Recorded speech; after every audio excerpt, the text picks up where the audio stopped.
Welcome to this important discussion of biodiversity metrics and financial reporting that's going to be led by my longtime colleague, Professor Satyajit Bose. Let me give you some insight into the format tonight. Professor Bose will be leading a panel discussion. He'll introduce the panelists. They'll be discussing the issue for about an hour, then I think about 15 minutes for Q&A. And this is very important. Then downstairs, we go downstairs and we have wine and other things and beer, I assume, and we'll chat with each other and network. That's part of why we do these things.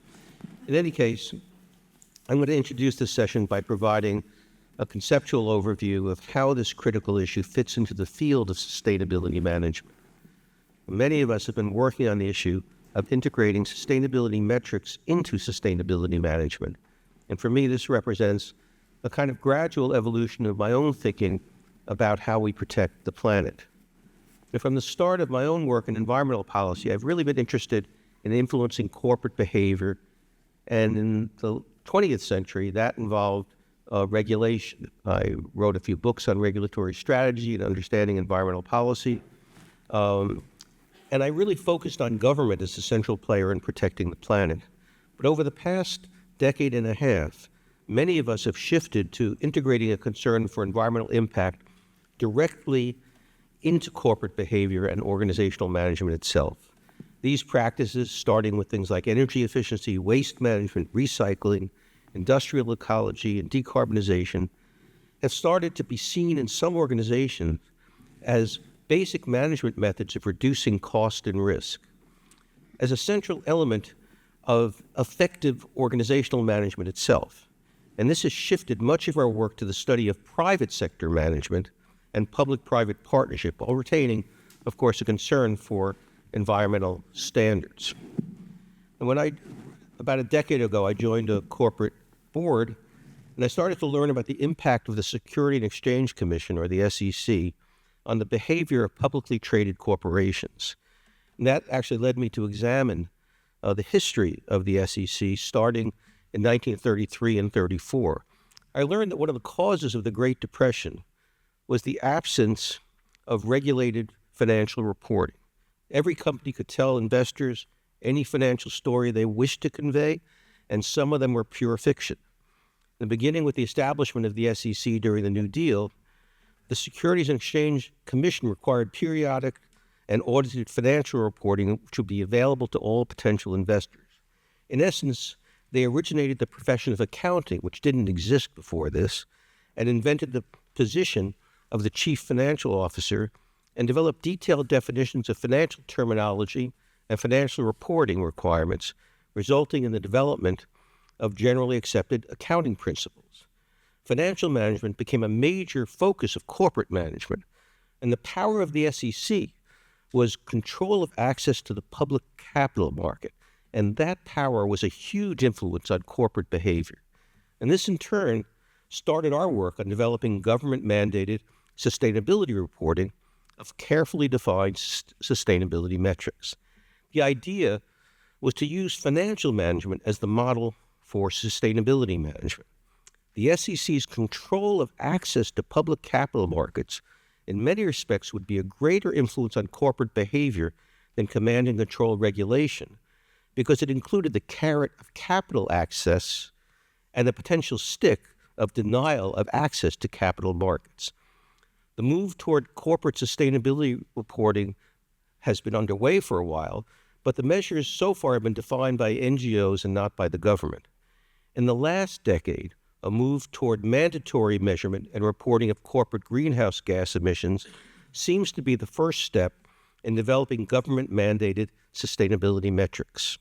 The SEC, the European Union, and the state of California have all issued mandatory greenhouse gas rules. While the SEC's rules are being delayed in the courts, I see these carbon disclosure requirements as the first step in developing more comprehensive environmental sustainability metrics. These will eventually include additional environmental impact metrics such as biodiversity and exposure to risk from extreme weather events and toxic substances. This is happening because investors are demanding information on all of these critical risk factors. And today's important panel will focus on the issue of biodiversity metrics in financial reporting. Moving beyond greenhouse gas measurement and reporting, today's panel will leap ahead to the more complex world of measuring biodiversity and connecting it to finance. And my interest in metrics comes from my work in performance management and management innovation. Simply put, you've heard me say this before probably, you can't manage something if you can't measure it, because without measurement, you can't tell if management actions are leading toward success or away from it. This is part of our larger effort to understand the factors that lead organizations to incorporate sustainability into routine management. So, please allow me to introduce Professor Bose, one of the intellectual leaders and founders of the field of sustainability finance. Satyajit Bose serves as the Associate Director of the Master's Program in Sustainability Management, and he's the founder and director of our certificate program in sustainability finance. He has a Columbia doctorate in economics and wrote one of the first dissertations in the world on the economics of climate change. He's the co-author of The Financial Ecosystem, the Role of Finance in Achieving Sustainability, required reading for all of you. Professor Bose has extensive expertise in investment banking, asset management, financial restructuring, and automated weather risk management. Among other positions, he was a merger and acquisitions banker, directed quantitative trading strategies at a convertible arbitrage hedge fund managing $1.5 billion in assets, and developed machine learning algorithms to optimize weather-based decision tools. So be prepared for an excellent and high-level discussion. I now turn this session over to Professor Bose's capable hands. Todd. Thank you, Steve. It's a pleasure to be here with such an august group of experts. Let me set up the problem a little bit and then introduce everyone here. And then we'll have a 1-hour discussion, and then we'll have time for Q&A. And I've told everybody here, these are all experts, I've told them that our students are the smartest in the world and think most deeply about biodiversity. So they're expecting you to put them on the spot and ask hard questions. So, as Steve said, a key problem for society is how economic activity affects the environment and how do we measure that. In the context of biodiversity, we actually have a two-way problem, which is, on the one hand, we worry about how economic activity leads to erosion or contamination of waterways or deforestation and the loss of attendant biodiversity.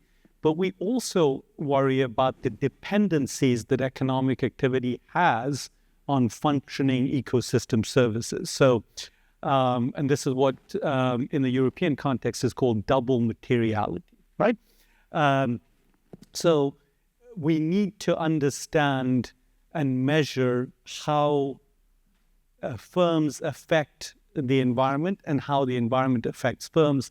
It's complicated in the context of biodiversity because, unlike in the case of climate change, where we often have a single metric of success, carbon emissions reduced, in the context of biodiversity, we generally don't. We have so many metrics, and that's why today our panel is going to focus on talking about biodiversity metrics and how they can be used and aggregated to think about economic activity and its relationship to biodiversity in the natural world.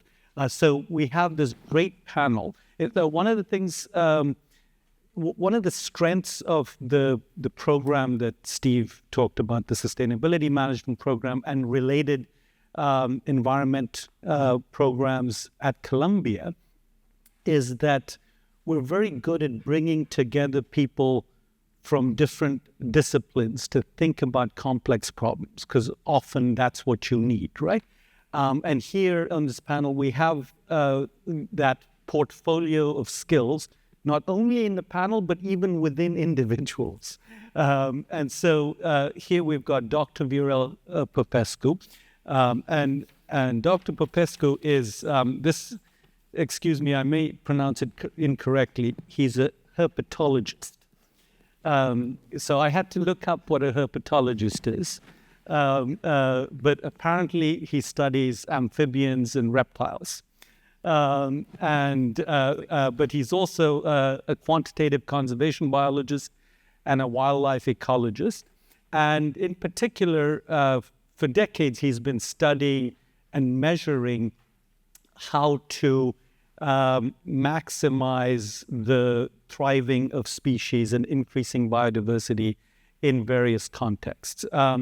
So we really wanted to bring him because he has been thinking about biodiversity metrics at various scales for a long time throughout his career, and we'll ask him some questions about that. Next to him, we have Professor Ralph Schmidt. Many of you know him. Professor Schmidt started working in the country of Colombia in the forests in 1970. This is before many of us were there. Definitely before I was. Oh, wow. So he's been involved in the forestry business, both working for governments as well as for corporations. He's in the past been a CEO of a sustainable forestry group. He's also worked for international organizations like the World Bank and UNDP, managing their forestry impact portfolios. So, and of course, you know him from teaching his incredibly popular class on the economics of forestry management. So, welcome, Ralph. Thank you. Next to Ralph, we have Gillian Monward. Gillian is a SUMA alum. And in many ways, she trained as a geospatial ecologist, and then she decided that she wanted to study sustainability management and studied that. And now she works for the financial industry, for the Intercontinental Exchange, the ICE group, which she works in the sustainable finance group in charge of their efforts to minimize climate and biodiversity impact. The ICE group runs a number of exchanges, both in futures, the New York Stock Exchange, as well as clearinghouses around the world. Next to Gillian, we have Adam Guerino. Adam is a portfolio manager at Nuveen. Nuveen, I think, manages some of the Columbia pension. So we know that it's in good hands with Adam. Yep. Well, at least we hope so. Adam is he's a portfolio manager of global fixed income. So he's responsible for evaluating all fixed income instruments, but in particular, recently he has had to evaluate a number of fixed income instruments which have a significant carbon and biodiversity impact. So he's seen a number of financial instruments which are associated with metrics involving, of course, carbon emissions, but also deforestation metrics, as well as metrics on biodiversity. And I think when we got together, we all agreed that this is a space where much needs to be done. There's a lot of vagueness. We don't have the luxury of managing what we can measure because there isn't that much that we're measuring right now. So we sort of have to just pull ourselves up by our bootstraps and start managing even with imperfect measurements. And so the purpose of today's discussion is really to talk about what are those metrics, what are the ones that are forming, what makes sense to scale up, what is comparable across situations, across issuers, across countries, and so on. So welcome everybody, and please do please do talk about yourselves as well as we discuss, so that we have a deeper view of you, except for my 2 minutes. But so let me start off with the first question. I think this is really for the group, and we'll kind of go in this order. What is a biodiversity metric? And what makes a good biodiversity metric from your perspective? Because each of you are in different places and the metrics have different uses for you. So what do you think is a good biodiversity metric, and what is it trying to achieve for you? Right. Thank you. Thank you for the introduction, and glad to be here. Thanks for the invitation, and thank you for being here. So as a conservation biologist, I think about metrics all the time, and I've been kind of breathing in metrics since I started this career about 15, 20 years ago. So just there are many biodiversity measures that can be converted to metrics. We do this on a daily basis almost, right? We'd always talk about species richness, how many species are there, or is the population growing or decreasing? What's the integrity status of this ecosystem? So a metric, though, to be useful in a context, in an ecological context, like preventing extinctions or evaluating whether a species is going up in numbers or going down, it has to be robust to change, robust to shocks. So if you measure something, you want to make sure that something happens, you can capture it with that metric. It has to be done with transparent data, so data like everybody can access and use. And sometimes you need to go back, you need to go to lengths to really pull from many different measurements to come up with some more aggregated type of metric to be able to capture truly the essence of biodiversity, which perhaps maybe we need to start with what biodiversity is, which is sometimes confusing for a lot of people, even for conservation biologists, right? Because the definition of biodiversity is mind-boggling, right? It says it's the variation of all living things, right? So how do you measure the diversity of all living things? Then becomes pretty complicated as we'll see.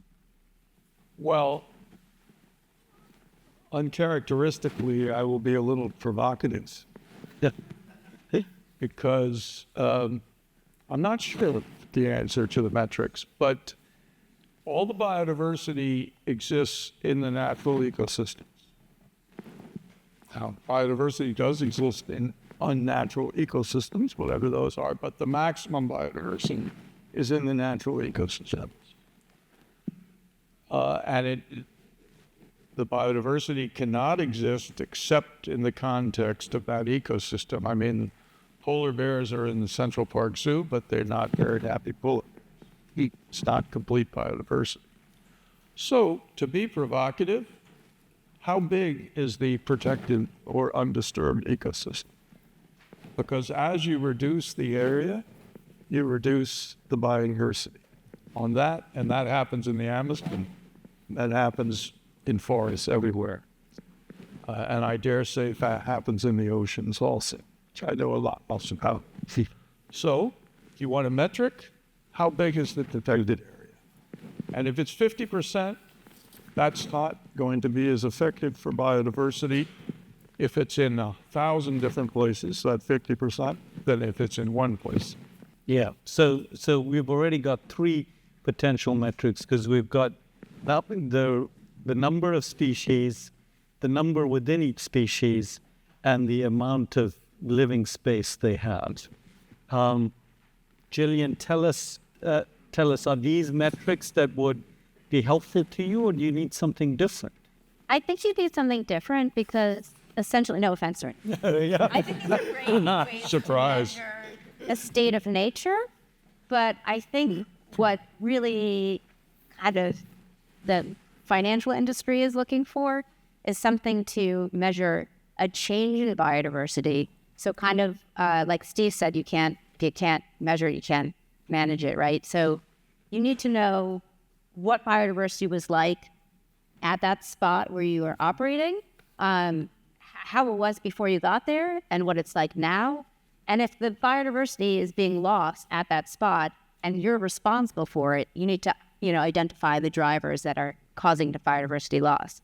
So it's really localized biodiversity because species exist, habitats are different ranges and it's based on the biome and everything, the ecosystem that's going on there. So really understanding it's very localized and understanding the loss that's going on and are you driving that loss? Okay, so you've added some complexity to this. Adam, is local biodiversity good enough for you? Well, actually, I might make it more. I might go back simple. And I'm not saying that's the word that's best state. I think that's more the current state. But the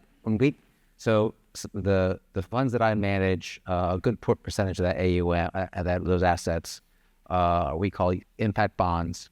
Use of proceeds, they're direct and measurable. Direct meaning use of proceeds, we can trace what those bond dollars into projects through allocations. And measurable, meaning we're going to get some kind of impact data related to what the project is, ideally on an annual basis, depending on the type of project. Am I not coming through? No, you're in like bonus. Only me. Say this. And so while we're trying to come across multiple bond deals, and come up with impact measures that we can pull from each one, roll up into certain kinds of reporting that for our clients. In the case of renewable energy, it's fairly straightforward, right? Kilowatt hours generated, what have you. It's a very known measure. You can do maybe some carbon avoided or what have you, but with energy efficiency measures, fine. It's fairly universal, it's fairly standardized at this point.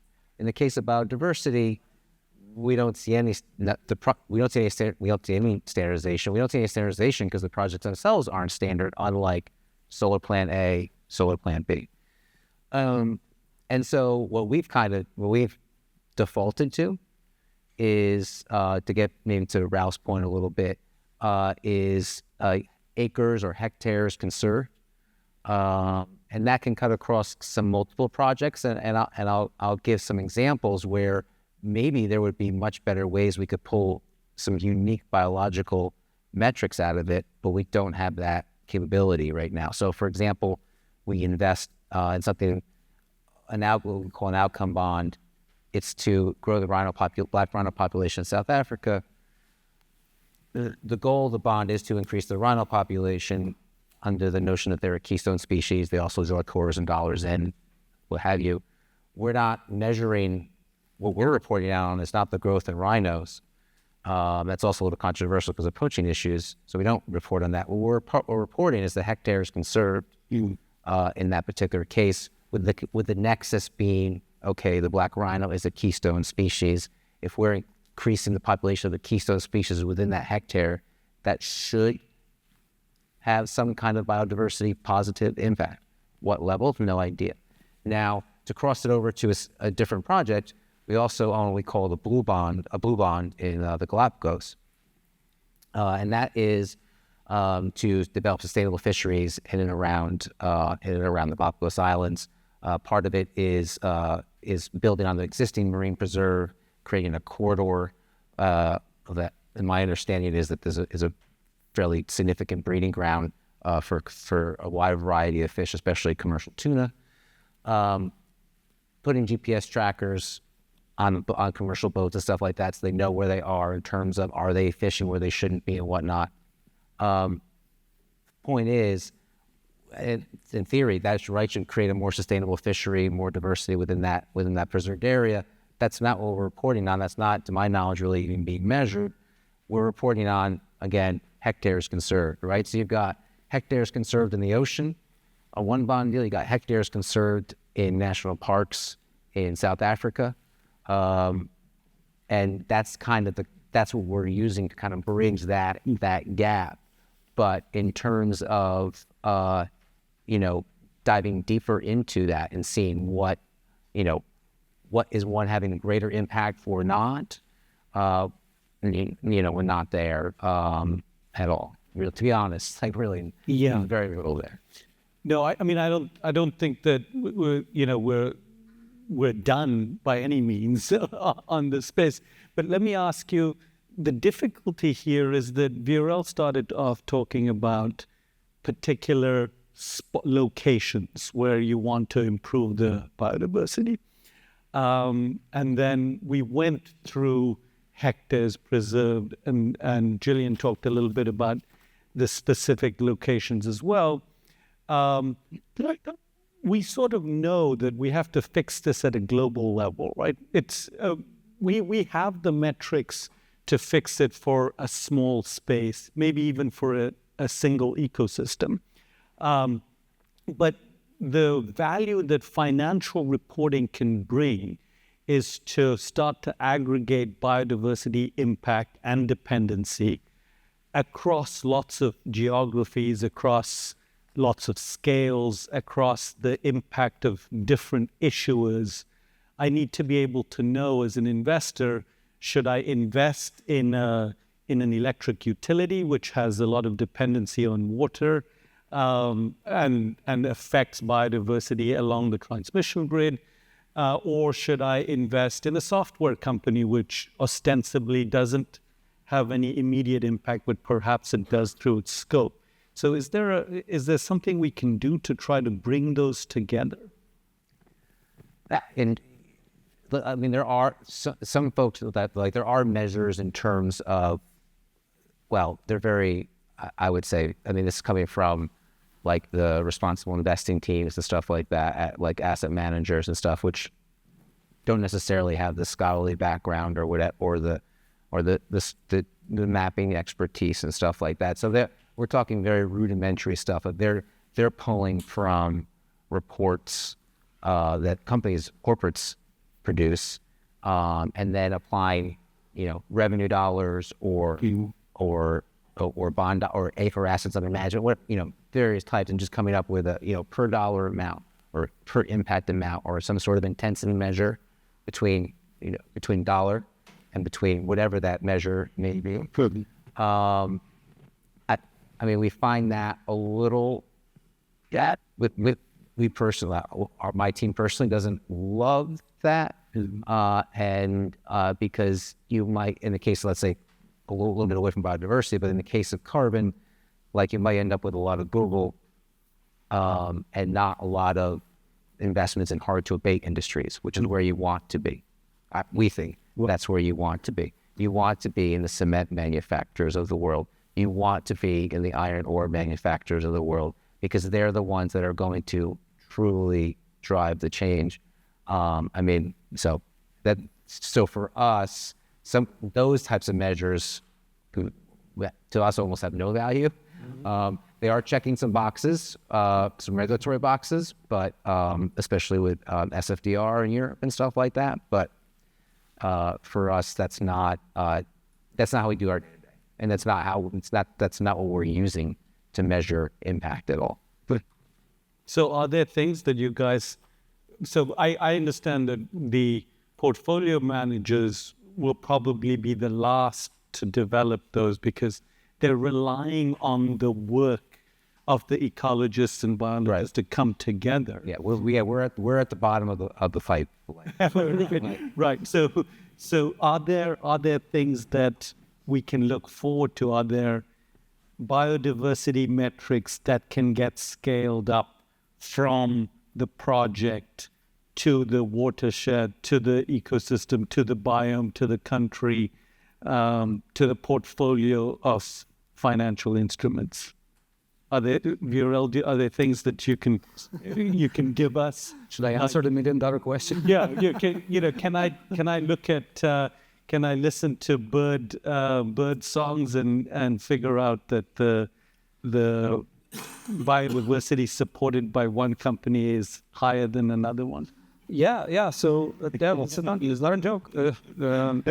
So there are actually in the last couple of years there have been a lot of efforts trying to compile global databases that include basically all the biodiversity data that we can get. That's open access. So, for example, there's a metric right now that I don't know how much it permeated in many other sectors, but it's called STAR, like species, threat, abatement, and restoration. But basically, it's global. You can go in anywhere on the globe, and in a 5 by 5 kilometer grid, it has a STAR rating. So that the information that goes in there has about what species, what are their threat status, what are the industries that are threatening those species and ecosystems, but also what are the restoration opportunities, which is the really, really important part. And then in terms of just monitoring globally, you got the movie Everything, Everywhere, All at Once, right? So that's the standard for monitoring in biodiversity. That's where we want to be, right? So, and we're getting close, to be frank. So we are everywhere. Like we can map every single inch of this planet with sensors from all the satellites, right? So we are everywhere, even in the oceans, right? All at once, we're almost there, right? Because the data streams are real time. You can, you find the species, you put it in your iNaturalist, it's uploaded instantly. Somebody else in California knows about it, right? What we don't have yet is everything, right? Because we don't know what everything is. First of all, right? There are about 9 million species on the planet, and we named about 2 million of them. So, but what we're trying to do here is take advantage of this vast network of satellite remote sensing sensors, and then bring it in what Satyajit was saying. Deploy audio sensors to understand what species are there. We are employing AI right now to ID species of birds just from the sound, right? We have millions of camera traps that are deployed all over the world that are looking at those species. We can take a glass of water from a stream and we can detect 500 species that swam in that stream, that crossed that stream, that pooped in that stream, okay? So the trend right now is that we need to get to that everything part where we combine all these different technologies, and the technologies are there. They just have to be deployed at scale, truly at scale, right? And then by doing that, what ecologists hope is that with a very large upfront cost, but don't think like, trillions of dollars, just, more than an NSF grant, okay? You can actually set up these baselines that we're talking about, things that, at least what we have right now. And then the ideal metric would be with a very small marginal cost to update those, right? And keep track of changes in those metrics. So I'm optimistic that things are going in the right direction because technology helps a lot, right? There's other issues that we can maybe come back later to about, what happens at the local scale, right? Not just from the 30,000 foot view, but. So let me ask Jillian to step in there because you know the data and the use of the data, right? So, and one of the things I forgot to mention is that before working at ICE, Jillian was at MSCI for a long time, so she really knows the way the data is used. So, are people who put together data for commercial use, are they using this kind of information? Are they analyzing it? Yeah. So the way that it's kind of happening now is that the financial world is trying to figure out how to understand biodiversity and how to measure nature risk, and it's very geospatially based. So having that in itself is a bit complex, but because all these data sets are coming out and are available, and you can combine them and really get a sense of where are the most sensitive areas, which areas, if you operate in that area, it's going to sort of disturb the ecosystem and disrupt ecosystem services. And as you said earlier, that's not just an impact from a company, but also it's a material risk because the company is dependent on water or soil or what have you, and they're negatively impacting it, then it's a double materiality there. So really, what the financial services industry where I work is trying to do is to get to have a lot of geospatial, scientifically robust geospatial data coming in, and then combining that with company data. So knowing where companies are operating, what their operations are, how intense those operations are, and then combining that information to get a sense of, what the impact that company is having on that region's biodiversity. But it's not just the impact, but how they're managing the impacts and the risks. So that's another thing that we look at. And then combining that to like an aggregated metric that then you can say, all right, here's the companies in my portfolio, and these are the way that they compare to one another. And you can look at companies in the same industry. So then you can say, okay, these have scores that this company is probably better to invest in because they're managing their risk better. But maybe this company is better to engage with because they're not managing their risk, and I'm an investor, but I want to help them manage their risk. So usually, so what we try to do is bring sort of all this information to scale and have these global models. And it's challenging because you want to make sure that you're using really high resolution geospatial data. You want to make sure you're using high resolution, building operations at the building level if you can. So you're not just saying, company A is operating in this country. A lot of biodiversity risk metrics, when they first came out, they were country level. And everyone's like, well, that's ridiculous because, if I'm working in Brazil, but I'm not working in the Amazon, I'm in Sao Paulo, like I'm not having the same impact, but you wouldn't tell that because it was at the country level. So really having much more granular measurements of impact and risk. And one thing that's really important right now is understanding, at a company level, to understand not just the impacts, but also dependencies. And there's all these different frameworks that have come to play, most notably the Task Force on Nature-Related Financial Disclosures, which is closely aligned with the Task Force on Climate-Related Financial Disclosures. It has the same risks, so their physical risks and transition risks is sort of the same framework, with the idea of eventually having them be, reported together. So the kind of hope in the coming years is that corporates will start disclosing more on their operations, on their locations. There's a lot of effort in the reporting arena. So CDP and GRI are all kind of changing their frameworks to include more biodiversity metrics so that more corporates will disclose. And if more corporates disclose, then we can pull more data from corporates and then provide them to investors.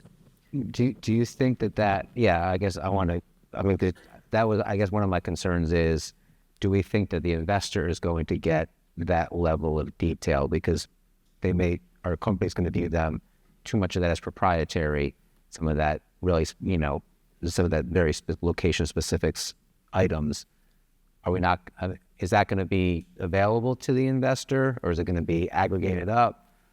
That might be okay. I'm not sure. I don't know. Some of it's available now. So there are companies selling asset location data, and some of it is, and it all sucks. Just, That's the truth. After working with a lot of asset location data, I can tell you none of it's good. And the reason it's not good is because corporations do not disclose on where they're operating, and private companies are even worse. So what happens is, you have the retail stores, but maybe you don't have the warehouses and the industrial operations. But the great thing that we do have is we have satellite imagery. So a lot of work now is in combining, identifying all the mines, and then you have to combine it with, AI and other sort of information and publicly available information where you can find it, to say, okay, well, here are all the mines, but who's operating them? So combining that information with, here's the mine, here's the operator. And there's a lot of work going on in that space. But then, of course, you're just getting operations, and then you're not getting supply chain. So very complicated to get supply chain data and business operation data, but there's a lot of work out there. People are trying to get it. So do you see in this space the reporting of the locations, because that's very public, and of course the satellite observation means that things are out there, but do you see an acceptance of this dependency? So, there's studies that say that 36% of the Dutch financial sector's balance sheet is highly dependent or dependent on ecosystem services, or 45% of the Brazilian banking sector is dependent on ecosystem services within Brazil. So those are large numbers. But do you see the companies themselves or the banks or the financial sector coming out and admitting that, oh, yes, 30% of my EBITDA or my net income is at risk from the cessation of ecosystem services? Or do you get something like 10 years ago, an ExxonMobil type response? Oh, yes, we're in this business, but climate change is not of concern to us. I mean, that's of course changed, but it's one thing to show location, but quite another to talk about dependence. So a lot of companies won't disclose exact locations. So they might say, oh, we have operations in Brazil, and that's 30% of our operations. And they probably will say we have, climate risk based on wildfires or what have you, but they won't come out. Companies are not coming out now and saying we have very few. There are some, but very few are disclosing on biodiversity risk. And that we're hoping to see change in the next 5 to 10 years with all the different disclosure frameworks that are coming out. But currently, it's sparse. And banks are definitely not disclosing on biodiversity risks at this time. So, Ralph, let me put you on the spot. You've been in this space for a long time. What are the metrics that, if you were running a business that was in the forestry sector like you did in the past, what are the metrics, both of impact and dependency, that an investor should be asking you? So can everybody hear me? Piece of research that I have great admiration for was done by Tom Lovejoy. And in the area near Manaus, in the Brazilian Amazon, he replicated protected areas of undisturbed forests of different sizes. And this he started 40 years ago, and within those protected areas, he measured the decline or reduction of biodiversity. And I understand the limitations of species richness, but I think in a way, he was measuring the species richness, especially of the birds, but also the insects, plants, of course. And in a way, you alluded to this. One problem is, well, that's fine, but the nematodes and the bacteria are fine. The fungi, we don't even know what the species are, much less what impact. So there's a limit. But I think there's also a danger in we are dancing on the head of the pin to get the data perfect. But what does that mean in the end? Are the companies going to take action to actually, because if you ask any good naturalist what's happening with biodiversity in a particular spot, that good naturalist can give you a pretty good idea. And Lovejoy reported on it in a academically acceptable way, so that can be estimated.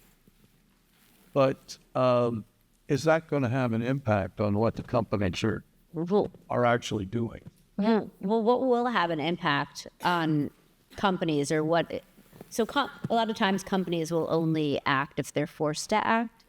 And in Europe, the EUDR, which is a deforestation regulation. So companies in Europe, I don't know exactly when they're supposed to report by, but I would want to say it's next year, I think. Well, unfortunately, they're about to. Is it now? No, it was supposed to be. Oh, they're extending it? They're about to delay it. Okay. Well, but okay. But the EUDR, what it's doing, for those of you who don't know, is it's basically saying if you are a company with deforestation in your supply chain, you have to limit deforestation in your supply chain, and that deforestation is from 2020. So if you are a company and you source palm oil, and a lot of companies are scrambling to find sustainable sources because they want to make sure that if they are sourcing palm oil, they're sourcing from already existing plantations that are sustainable and not causing further deforestation. And so that's making companies not only just consider their supply chains, which a lot of companies kind of don't pay a lot of attention to their supply chain unless they have to, but it's also making investors ask questions to companies that they're invested in, to understand their supply chain. And so more metrics on supply chain hopefully will come out as a result of this.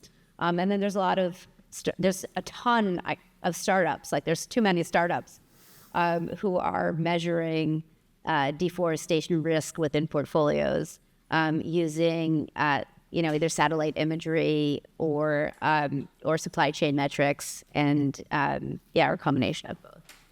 And that supply chain piece of, when are the companies going to do something? When is it in their best interests?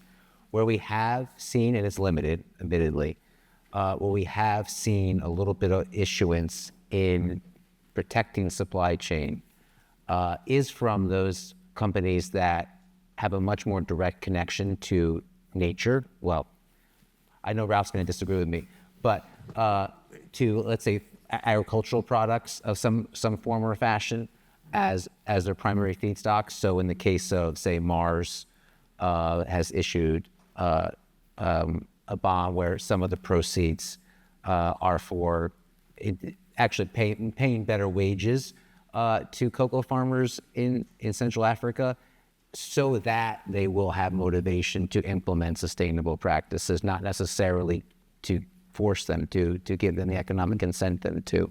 I believe one of the, I believe it was Diego, but one of the alcohol companies issued a bond focused on water conservation because they use a lot of agave in Mexico, water conservation in the plateaus of Mexico. And so we do see that a little bit where it has that direct impact where they're going to see their costs go up or their supply costs go up significantly for that reason. Starbucks, another example. I mean, we've seen whole bean coffee prices go up, the example. So yes, those ones that have that more direct connection to their feedstock, that produces their primary products, that's starting to peek through. But if you're an automobile manufacturer, that's probably a lot less apparent to you at this point in time.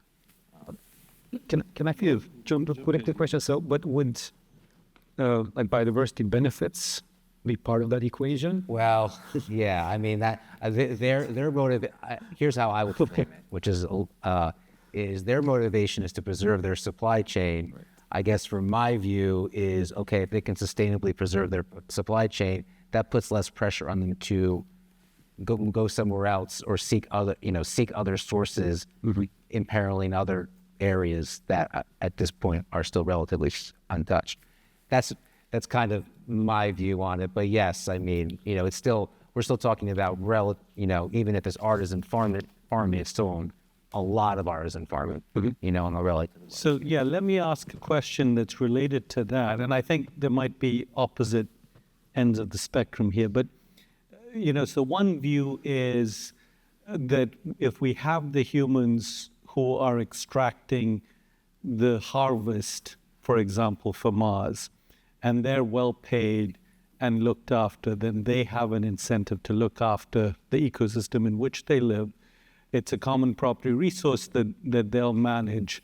There's a view a UNDP report that talks about biodiversity being the GDP of the poor, right? So that's one kind of way to look at it. The other way is a pure conservationist way, which is we don't want humans there. We want sort of untouched worlds. So what is the link between, human habitation and conservation? Is there a trade-off? Is there a synergy? Well, I think yes, both. I think there's going, especially in developing or transitional economies, like you're going to have other than light manufacturing, right? Like you're going to have resource exploitation of some form or fashion as their source of hard currency. I mean, especially you export hard currency, like that's just probably going to be the case. So yes, I mean, I think that there has to be, when I tend to view sustainability, meaning there always is an environmental and a human component to those things. That the sustainability is what brings those two things to that concept brings those two things together.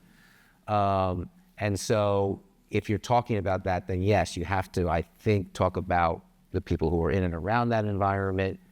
How are they, how do they view their resources, and so on and so forth. Now, and also, if you're going to have relatively corporate issuance, like just straight, Fortune 500 company, it's probably going to be more on that resource exploitation front. Some of the other stuff I talked about earlier, that is more of what we would call blended finance, where you have, you might have some public, some sovereign, some development bank money also going in, along with private capital, and that they're a little bit more concessionary in their view and in their return profile, and so that means that that the return on the project can be less and still provide private capital the return that they're looking for. And so in those cases, yes, you can probably shift that spectrum a little bit more towards environment and maybe less to people slightly, or less to resource exploitation, and more towards conservation and preservation. But if it's just purely private capital at this point, it's quite difficult. I circulated an article for the panel a couple of days ago, from Bloomberg, where they were surveying some bankers, and the bankers are like, yeah, nature-based issuance, we want to do more of it. It's great. We can't find any projects. Because we can't find any projects that would pay a market return. And we can't, And well, I know. So anyway, I talked too much there, but that's kind of where, from my view, is where we're at today. Yeah, let's go back to that article in a second, but let me have anybody else want to jump in on this issue of human involvement versus ecosystem health. Well, I couldn't help saying that my doctors have advised me to stay away from the chocolate bars, so I can't say those bars. But with great gusto do I drink the coffee that is shade coffee. So this is not an all or nothing thing. There are a lot of gradations in the level of destruction of or salvation of the saving the biodiversity. And so something's better than nothing. And don't let the perfect be the enemy of the good. Yeah. I think, it won't surprise any of my former students, but might be useful to get back to basics a little bit here. And I apologize if this is all too well known and boring for the panel itself, but I think the most fundamental thing is the carbon and the climate change issue. Measuring the carbon can be completely quantified. As much as soybeans, it's kind of a commodity. And the biodiversity is just not like that. Because is a ton of rhino worth the same as a ton of bark beetles? No, nobody knows. And even once you quantify all the individuals involved or the tonnage or the productivity or so on, putting a value on that is a completely different thing. And it gets very tricky. I think it's a disturbing but an interesting example is the island of Ireland, the nation of Ireland, and the nation of Haiti. Both islands, Haiti, of course, only occupies about half of an island, but they were both completely deforested. Ireland a couple of hundred years earlier than Haiti, and there were a lot of repercussions in Ireland of that complete deforestation and basically reducing a substantial biodiversity to almost nothing. They had a famine when there was a blight on the potatoes, and a lot of bad things happened. But the consequences for Haiti have been much, much more severe. Children are dying because the streams are drying up and the soil's gone. They can't produce food, These are both cases of biodiversity destruction, examples of things we have to avoid on a global scale, unless we're all going to be in those dire straits. But very different outcome in one area and another area. In a way, this goes back to your point that the location is absolutely critical. Also the wealth of the country. Yeah, Rick. Yeah. So if I can follow up a little bit, I don't think that it's much of a controversy in terms of humans and nature. I mean, even in the conservation circles, there's no more, many people, and I agree with that, there's no more intact ecosystems. Like everything on this earth has been touched to some extent, right? And even those intact ecosystems and areas and locations that we want to conserve, they have people, right? And ultimately, if you want something to happen on the ground without the support on the ground, it's never going to happen. So this is also what ties into the biodiversity metrics, right? Where we can have this crazy technologies, we can map everything, we can do things, with some uncertainty, right? But empowering people on the ground or local communities to contribute to some extent to data, for example, collecting data. Not all data is numbers, right? Most of this world thinks about data in a very different way than the Western people, right? It's all about, cultural memory. It's all about proverbs. It's all about how, how things have been going. That's how we learn about what nature actually, what intact nature actually is, right? It's not, we started collecting data only 40, 50, 60 years ago or something, right? People have thousands of years of memories of what nature looked like, right? So the idea is that, empowering and working with those folks in the localities to contribute to some of these, right? So for example, there was an example in Colombia where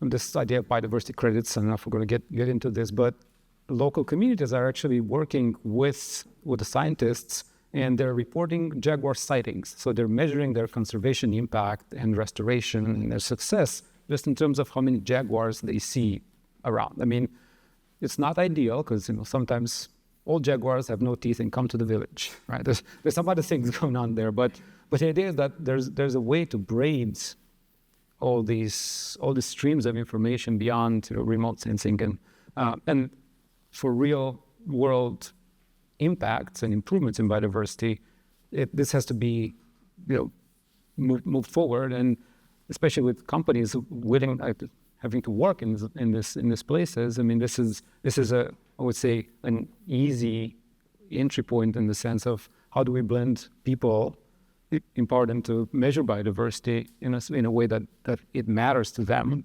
not to the sensor, and then from there acknowledge that yes, improvements can be made with people on the ground, not without the people. So let's use that to transition to the earlier question about the bankers' worries. Okay, we'll think about the bankers' worries a little bit, Ralph. I know you care about it.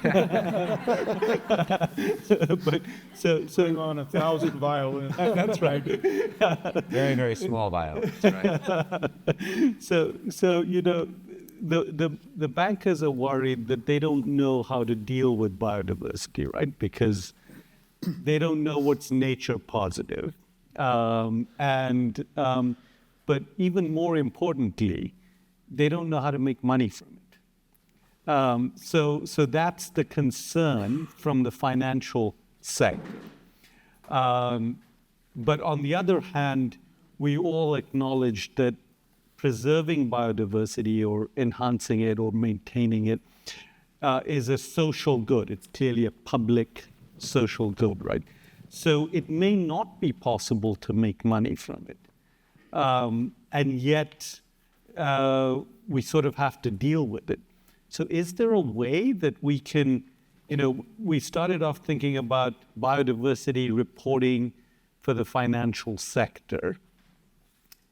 Is there a way that we can have a meeting of minds where this kind of data gathering, marrying jaguar sightings with remote sensing to give us information about where the hotspots are,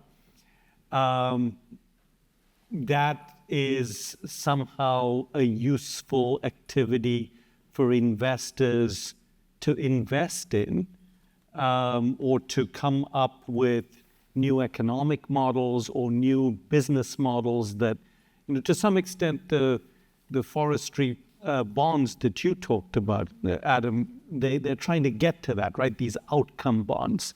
Is it possible to bring these things together with some new metrics that Vero comes up with, and some impact that an investor wants to have while maintaining a moderate rate of return? Possibly. I mean, yeah. And then let's take the case of carbon credits. Obviously, I mean, hopefully they're going through a reset right now. I mean, they kind of crashed and burned over the past couple of years. The projects that are coming now do seem better. I mean, it'll flesh out, I think. And just an aside, when we do buy some carbon credit projects, but when we do, we actually measure secondary measures, like in the case of the Amazon reforestation. We're more concerned about hectares, which we talked about at the beginning, than the carbon credits, because the hectares preservation will be there regardless whether the carbon capture ends up failing or not. But my point to that is, and in the case of that bond, that's an Amazon reforestation bond, that in the case of these carbon credits, and this is actually taking prior deforested, it's been pasture land for 40 plus years, and reforesting it in the state of Para. But the credits that are generated are taken off by Microsoft, so high quality. If you step back just a second, like, why does Microsoft care about carbon credits? Well, one, because they can... So they can be net zero. Why do they want to be net zero? Because... It's reputational. Reputational programs, shareholders. Yeah. Shareholders demand it. Reputational risk. Like those sorts of, like, there is a reason for them to buy. Their view is there is an economic reason for them to be net zero. You can make a case that there is no economic reason for them to be net zero, but their view is that there is, and so they're looking to other ways too, but carbon credits. My point to that is, if there's measures that companies see as reputational risk or economic risk in the biodiversity sphere, a price we'll find a way to put a price on it. And that can generate investment, and that can generate financial returns. So kind of to play off of that, I think there's a lot of opportunity in biodiversity restoration and impact investing, and I also think that one of the things we didn't touch on is the fact that climate change is one of the drivers of biodiversity loss, and nature-based solutions, which are biodiversity-based, are one of the ways that we can solve climate change. So I think there's a good deal of opportunity there, combining the two, which is I think why having the TNFD aligned to the TCFD is so important. It's sort of saying, like, these two are twin crises, let's deal with them together. And I think that's going to be a big opportunity, and that's sort of where banks and investors will find their sort of opportunity around the biodiversity space. And then the other thing that I just want to point out is, because you had mentioned earlier about Haiti, and there's also a movement, and it's kind of small, but I know the Nature Conservancy is very big on the debt for nature swap, which is going into a country that has a lot of debt and saying, we'll take care of your debt if you protect this area. And I think more of those kind of projects too would be ideal. Right. Yeah, and I see that a number of banks are doing those in the next few weeks. I'm getting signs that we're sort of running towards the last 5 minutes or so. And then I want to turn it over to questions.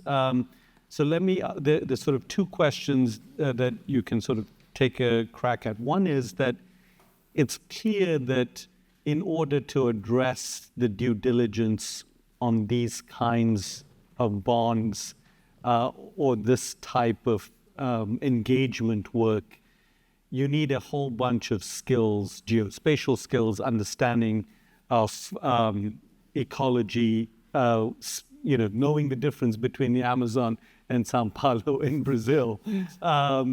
That's not the sort of thing that gets taught in business schools.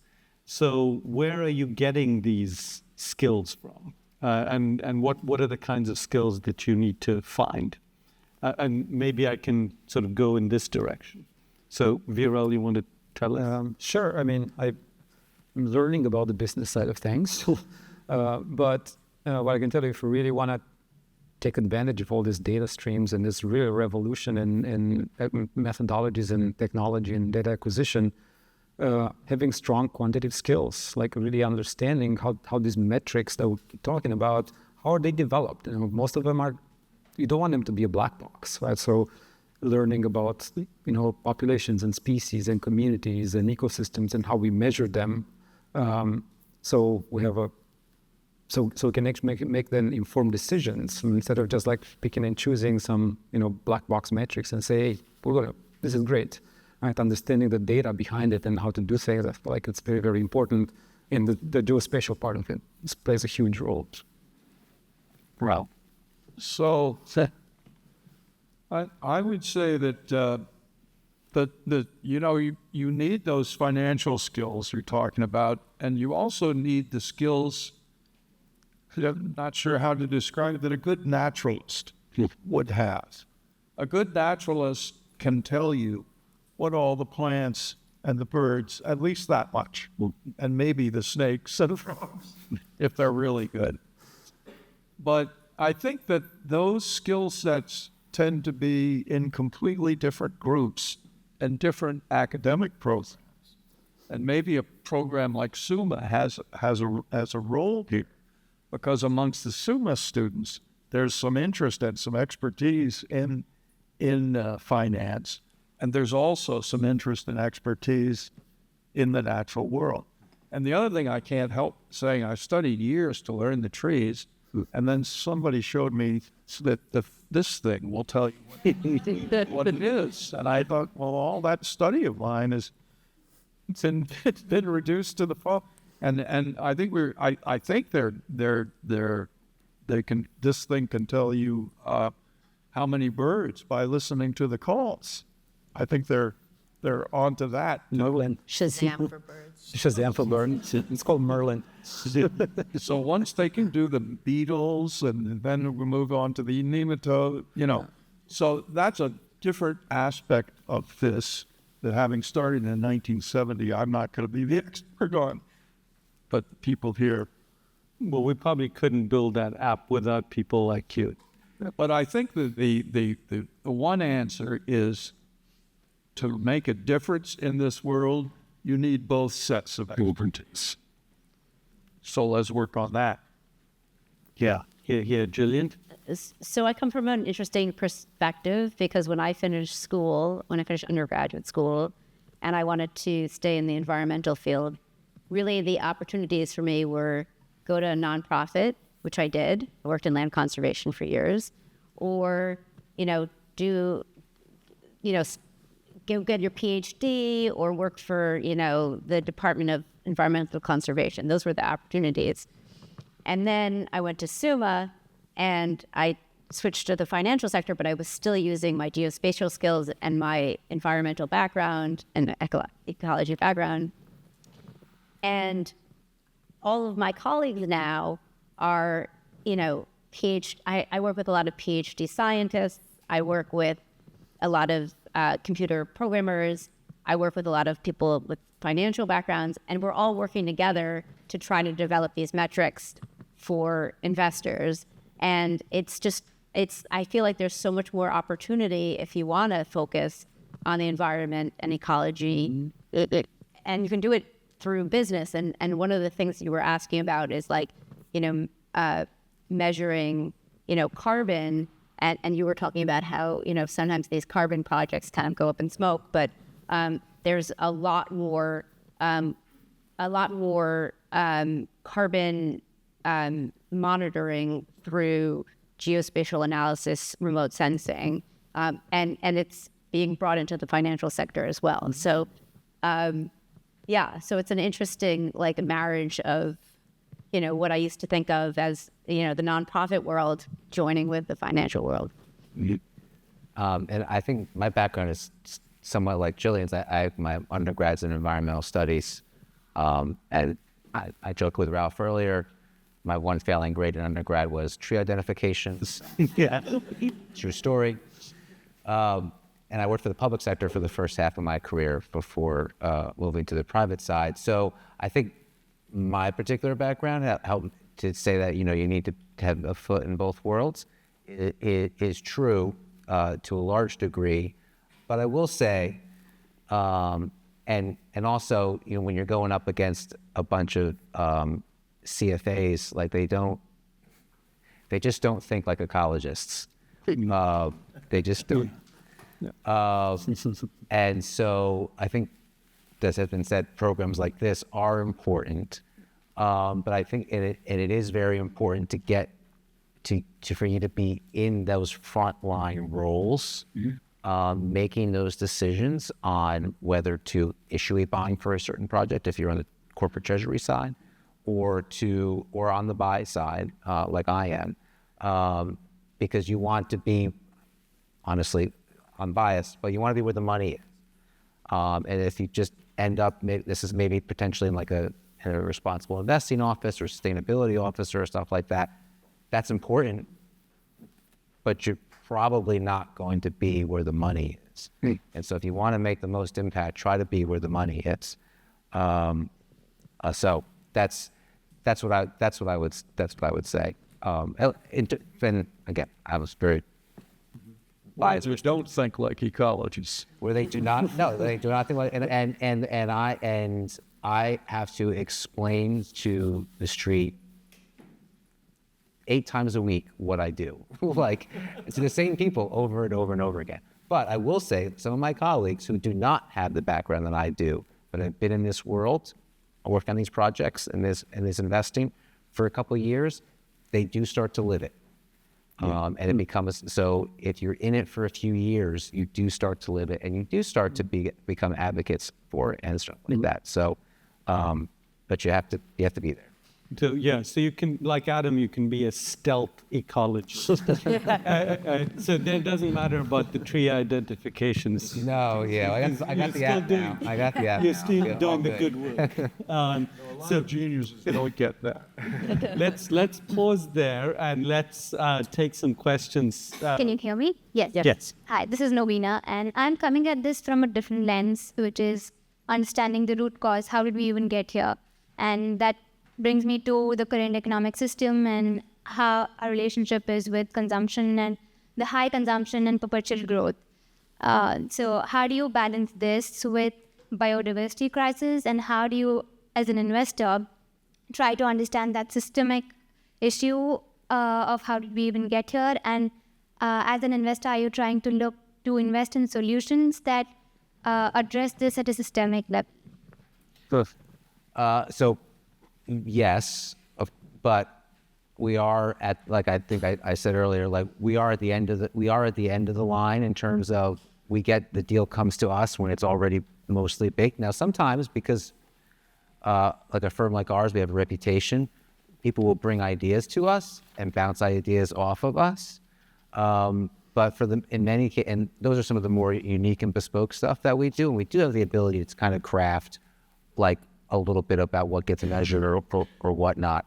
It's actually in the case of the Amazon reforestation one, we got bird calls in there the first time. I don't know what we're going to do with it, but we got it. But in terms of like if when the Marses of the world bring an issue, we're consumers of that at that point, and we'll almost always engage with them prior to issuance and push on them and be like, hey, what are you going to report on? Why are you reporting on it? Talk about this risk here, talk about that risk there. And that may ultimately impact our decision to invest or not to invest. So it is particularly important even on those par-baked deals to come to talk to them prior to issuance. But again, that at that point, your influence is relatively limited. Now, if a deal is struggling, if for whatever reason they can't get it done or whatever, your influence skyrockets. And your ability to craft what you want becomes much greater. Now, that in the public markets, it doesn't happen near as much as which I'm in as in the private markets. The difference in the private markets is it's actually, those deals tend to be smaller. Public markets tend to be bigger deals, which usually translates into more impact, more dollars, bigger projects, more impact. And just to also answer that, how did we get here? And that's one of the things that we didn't discuss today, which is like a whole different topic, is that, nature has been free and there's been no cost associated with nature. So now there's a lot of work to kind of develop natural capital metrics so that we can say like, okay, this tree cutting down this tree has a cost. But because that for forever, that has not been the case, that's how we got here, or at least in my opinion. Yeah, another question. Yeah, up in front here. Hi, I'm coming at this from a real estate and asset management perspective. There are a lot of owner-operators who are making net zero commitments just because carbon is a huge focus for the built environment right now. As there's an increasing focus there's a large amount of focus on carbon right now, but an increasing focus in biodiversity. Mm-hmm. Do you see these two commitments and reputational risk associated with either having a commitment or not becoming key priorities, given the fact that there is a limited budget for sustainability within the operational or corporate structure? And what are some strategies or ideas that you would have to mitigate that? So the good news is if you did protect an ecosystem, you maximize the biodiversity and you also maximize the carbon sequestration. So that part of it works well. I don't really see the markets competing, but I think something that Jillian mentioned deserves emphasis. When you're thinking about biodiversity, you definitely cannot forget climate change, which is the CO2. I mean, there's other things too, but it's mainly the CO2. So there's no question that the levels of CO2 that we are at now are already damaging the biodiversity and will continue to do so in the future and have some strong effects which we're not even sure of exactly how strong. So I think in a way you could argue that they are synergistic. Protect the biodiversity, protect reduce the carbon emissions, and the other sort of the complementary side of that is that, and if you don't reduce the CO2 emissions, basically eliminate the CO2 emissions, you can forget about the biodiversity. And just to further that note, with the built environment, there's all these ways to make buildings more green. And that's not just to make them more carbon, less carbon intensive, but also to literally make them more green. So, you get a green roof, you maybe have, landscaping around the building is more natural and with the environment. And so you can tackle both issues at the same time. And I would say there can be a tension at times. Like I won't, like, we're going to put a solar farm out there. We're going to put a wind farm out there. That has impacts to the biodiversity. I don't care how it looks. The biodiversity isn't, that's just human beings. Like, I don't care about your view. But like, in terms of, there are trade-offs there, and my view is you're not going to get it perfect. And yeah, there's a balancing of interests there. Like, is it more important to get that coal plant to retire 10 years earlier than it might otherwise be, or impact a species in that particular desert valley or whatever it is that we may not even know about or is threatened or whatever? I mean, we're doing a better job right now putting a price on closing that coal plant. Well, one of the things that I heard recently is, instead of putting solar panels like in the middle of, a green area and developing solar panels, where like biodiversity sits, cover all the parking lots that we have in the whole country, right? Just to start with the United States, with solar panels. So you have covered parking lots, you get a shaded car, your car doesn't get as hot. And so, yeah, so that's like, I think something that like. It is, but the problem is you're not going to get utility scale. Well, you can if you do virtual, microgrids and stuff like that. But anyway, we're thinking Let's there's an answer to that. Yeah. So go ahead. And the answer is spatial planning. Yeah. Right. So, surprise, surprise, right? So going back to the energy, so some of the work that I'm doing right now is figuring out how to get 30,000 megawatts hour a year to British Columbia. Okay. How do we do this in a place that has grizzly, caribou, First Nation interests, the last temperate forests, rainforest in North America, right? And it can be done, right? But it's all about spatial planning. It's all about bringing all the ecological data, geospatial data, and mashing it, taking all this multi-dimensional, n-dimensional data and bringing it back down to a single metric to say, if you put this plant here, the solar plant of this wind farm here, that farm plus the transmission line and whatnot is going to cross all these systems and going to impact all these species, and we're going to give a number to that, okay? And then you don't build that anymore, right? Or you build it because it has the least environmental impact that it could have, right? So, and that's going on a lot, especially in the renewable energy world, but also in the urban planning, right? Or low impact, no impact, just low impact. Okay, we have time for one more question, and I see so many hands. But the good news is that you can ask your questions in the intimacy of cocktails, not cocktails, I mean wine downstairs. But so maybe someone in the back there with the green jacket. Yeah, right there. Thank you for that insightful conversation. My question is, do you see value in, and what is the maturity of trying to quantify the value of a species in dollar terms? I also asked this in the Professor Bose had this really nice class on cost-benefit analysis where we talk about shadow pricing. And I've seen dollar values like $300 for a humpback whale and $350 for a bald eagle. And those numbers are really silly. Do you have an opinion on this? And how do we do better measurements in dollar terms? Well, to really figure out which is more important, a squirrel or a rhinoceros or hippopotamus, I think the place to answer that question is in church.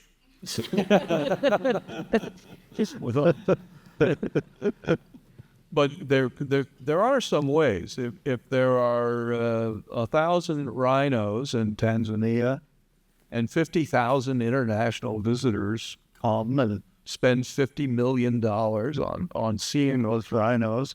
Well, certainly those 1,000 rhinos are worth $50 million every year. Then whatever they gross that up to, what would you, so there are ways of playing around with this.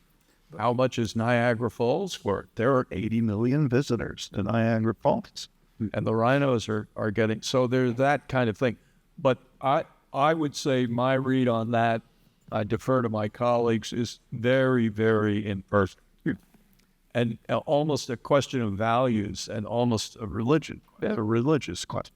I might answer that question. I wouldn't. This project never came to fruition. At least it never came to market. But we were looking at a deal in Rwanda. It was Rwanda that was going to buy some farmland that abutted the major nature preserve where they have mountain gorillas, and to try to increase their habitat.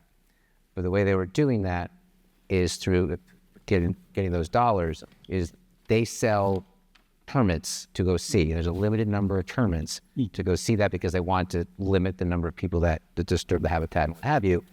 And those permits have a dollar price to them. Now that is not saying that the gorilla is worth that dollar price, but there is a market that says, okay, people value seeing the gorilla and they're willing to pay this in this natural habitat, and they're willing to pay the price to see that gorilla. And again, that potentially could have turned into a way to actually increase their habitat. The deal never came to fruition, to my knowledge. But regardless, to me, that's from an investor standpoint, that makes a lot more sense than an arbitrary a bald eagle's worth $350. You'll hear of those conservation organizations that conserve large animals so that people can shoot them. If you guys have There's not conservation. where they, basically it's like you can give $500,000 to this conservation to shoot a rhino, to an organization to shoot a rhino, but that's considered a form of conservation. That's the Teddy Roosevelt form of conservation. Let's not go down that route except over wine. But we're going to just end with, I'm going to ask each of you in one sentence to give us one biodiversity metric that is useful to you in your work. Just one sentence. Adam, let's start with you. I think I started off with this, but I guess I'll end with this. And I think it parallels with Ralph a little bit.